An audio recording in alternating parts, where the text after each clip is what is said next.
आप प्रवेश कर रहे हैं CNBC आवाज और इबेक्स कैश के शानदार स्टूडियो में। नमस्कार व्यूअर्स, मैं हूं अमीश देवगन। कुशीनगर में प्रधानमंत्री मोदी ने आज बीजेपी का एजेंडा सेट करने का पूरा प्रयास किया। प्रधानमंत्री ने तय कर दिया कि इस बार विकास, गुंडाराज पर प्रहार और परिवारवाद पर वार के सहारे बीजेपी चुनाव में हुंकार भरने जा रही है। सवाल यह है कि क्या मोदी और योगी की जोड़ी इस फॉर्मूले के साथ एक बार फिर यूपी को जीत पाएगी? क्योंकि दूसरी ओर प्रियंका वाड्रा पूरी तरह से मुखर होकर सड़क पर सरकार को घेर रही हैं। अखिलेश यादव का अपना प्रयास है। लखीमपुर खीरी के बाद आगरा में सफाई कर्मचारी की मौत ने प्रियंका वाड्रा को बैठे बिठाए एक बड़ा मुद्दा दे दिया है। आज CNBC आवाज की टक्कर में इस विषय पर बात होगी और साथ ही आज टक्कर में हम एक मूल सवाल के साथ उतरेंगे। वो वीर सावरकर को लेकर होगा। मेरे साथ जाने माने लेखक जिन्होंने सावरकर पर किताब लिखी है, उदय माहुरकर जुड़ेंगे आज इस चर्चा में एक्सक्लूसिवली बात करने के लिए। यानी वो संवाद जो देश के लिए जरूरी है आज टक्कर का हिस्सा होगा।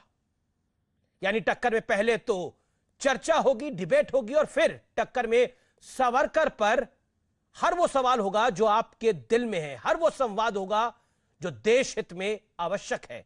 बंगाल में हिंदू, बांग्लादेश में हिंदू क्यों मारे जा रहे हैं? तालिबान का सावरकर से क्या लेना देना है? आप हैरान हो जाएंगे। ऐसी ऐसी बातें आज मैं निकाल के लेके आया हूं जो वाकई देश और दुनिया को सुननी चाहिए।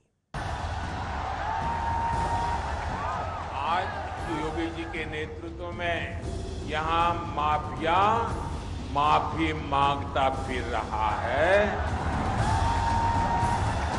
उत्तर प्रदेश के कुशीनगर में प्रधानमंत्री नरेंद्र मोदी 2022 चुनाव का एजेंडा सामने रख दिया, जिसमें योगी राज में विकास और माफिया राज पर प्रहार से लेकर विरोधियों पर वार तक सब कुछ शामिल था। पहले जो सरकार यहां पर थी उसकी नीति थी माफिया को खुली छूट, खुली लूट।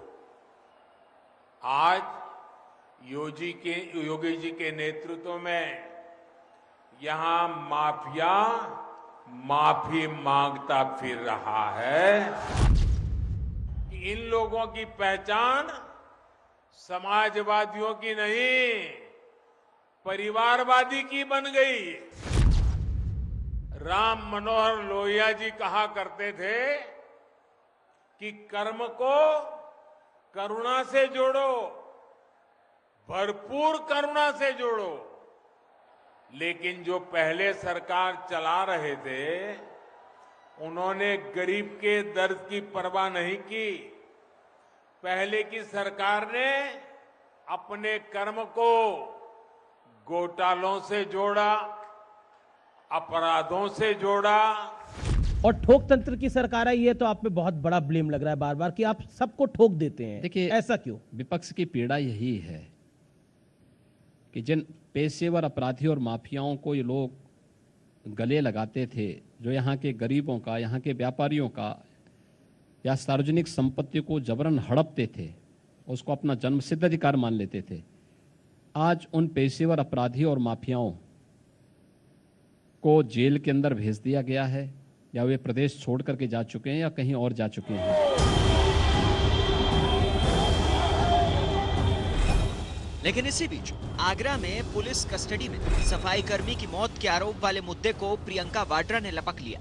मृतक के परिवार से मिलने जा रही प्रियंका को आगरा एक्सप्रेसवे पर हिरासत में ले लिया गया। इस बीच सवाल यह भी उठा कि आखिर विपक्ष को राजस्थान, पंजाब या दूसरे राज्यों के दलितों का दर्द क्यों नहीं दिखता। लेकिन आज सबसे बड़ा सवाल है कि विकास का दांव, माफियावाद और परिवारवाद के खिलाफ हुंकार बीजेपी को फिर से विजय दिलाएगी। इसी पर होगी देश की सबसे बड़ी बहस। परिवारवाद, समाजवाद और माफियावाद का विश्लेषण सुनिए।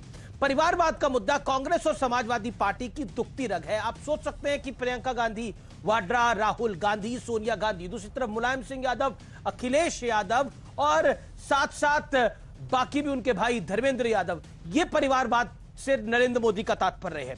बीजेपी ने यूपी में विकासवाद बनाम परिवारवाद का दाव चल दिया। उन्होंने बोला हम विकास की बात करते हैं, ये परिवार के विकास की बात करते हैं। ये बड़ा सवाल है। योगी सरकार ने जो अतीक अहमद, मुख्तार अंसारी जैसे बाहुबलियों को लाचार कर दिया है, जिसको कहते हैं, जिनकी पूर्वांचल में ठसक बोलती थी, पूर्वांचल में इसी भाषा का इस्तेमाल होता है, ठसक बोलती थी, आज वो गिड़गिड़ाने लग गए हैं। ये मजबूत स्थिति हुई है। ये योगी आदित्यनाथ का कमाल है, ऐसा प्रधानमंत्री मोदी ने कहा। माफियावाद पर लगाम से लोगों में सुरक्षा की भावना बढ़ी है। माफिया जब कंट्रोल में आएगा तो निश्चित तौर पर पहले अवैध कब्जे, आप अगर एनसीआर में रहते हैं, गाजियाबाद, नोएडा में, तो वहां पे हूटर वाली गाड़ियां, ये सामान्य बात थी, उस पर लगाम लगी है। इससे लॉ एंड ऑर्डर बेहतर हुआ है। परिवारवाद के चक्कर में समाजवाद क्या हाशिए पे चला गया है? इस मूल सवाल के साथ मैं इस डिबेट को ओपन करता हूं और मेरे साथ बात करने के लिए आज की इस चर्चा में गौरव भाटिया है, बीजेपी के प्रवक्ता, जो कि रूलिंग पार्टी है देश में भी और उत्तर प्रदेश में भी। मेरे साथ सुप्रिया श्रीनेत है, कांग्रेस पार्टी की नेता है, प्रवक्ता है, कल प्रियंका गांधी वाड्रा के साथ प्रेस कॉन्फ्रेंस में भी शामिल थी, जब एक बड़ी अनाउंसमेंट करी। कहते हैं वो गेम चेंजर अनाउंसमेंट भी यूपी के लिए हो सकती है। मेरे साथ असीम वकार जुड़ रहे हैं, उनका अभिनंदन है, जो कि ओवैसी साहब की पार्टी के हैं। मेरे साथ अनुराग भदौरिया इस समय है समाजवादी पार्टी से। मेरे साथ जानी मानी लेखिका है शुभराष्ट्रा, उनका भी अभिनंदन है। आप तमाम लोगों से मेरा निवेदन है कि अपनी अपनी टर्न पे बोलेंगे तो बेहतर होगा। चर्चा आप पांचों लोग बहुत ही एक्सपीरियंस्ड लोग हैं, तो अच्छी चर्चा के लिए जरूरी है कि सबकी बात सुनी जाए। अनुराग भदौरिया, जब भी परिवारवाद की बात करते हैं सवाल खड़ा हो जाता है। क्या आपको लगता है आपको दोहरी मार पड़ रही है? पहला मोदी और योगी की जोड़ी, और दूसरा प्रियंका गांधी वाड्रा, उन्होंने दिखा दिया है कि असली विपक्ष अब हम है। देखिए, जब प्रधानमंत्री जी बोल रहे थे बिल्कुल सही बोल रहे थे। आज प्रधानमंत्री जी माफियाओं को बचाते घूम रहे हैं। कौन है माफिया? जो गृह राज्य मंत्री के कैबिनेट में, वो खुद कहता है कि मैं सांसद और मंत्री से ज्यादा बड़ा गुंडा हूं।